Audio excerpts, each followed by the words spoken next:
આજે આપણું ફોકસ રાખવાનું રહેશે। પહેલાં તો જોવા જાય તો નિફ્ટીની કંપની અલ્ટ્રાટેક સિમેન્ટ અને કોલ ઇન્ડિયાના પરિણામ આવવાના છે, એના કારણે આ બે સ્ટોક પર આપણું ફોકસ રહેશે।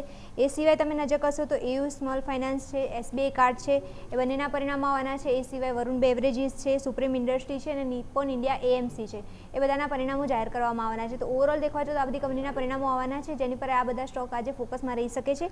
એ સિવાય તમે નજર કરશો તો સિટી યુનિયનના પરિણામો પણ છે અને એ સિવાય તમે નજર કરશો તો એની બોનસ ઇસ્યુની ડેટ પણ છે, તો એના માટે પણ બોર્ડ બેઠક રાખવામાં આવેલી છે। તો સિટી યુનિયન બેંક પણ આજે ફોકસમાં રહી શકે છે। એ સિવાય જોવા જાય તો એયુ સ્મોલ ફાઇનાન્સ બેંક જે છે એના પરિણામો પણ છે આજે, અને એ સાથે ફંડ એકત્ર કરવા માટે પણ બોર્ડ બેઠક રાખેલી છે, તો એ પણ એક સ્ટોક ફોકસમાં રહેશે અને ફંડ એકત્ર કરવા માટે કઈ રીતે ચર્ચા થાય છે એ પણ જોવા જેવી બાબત રહેશે।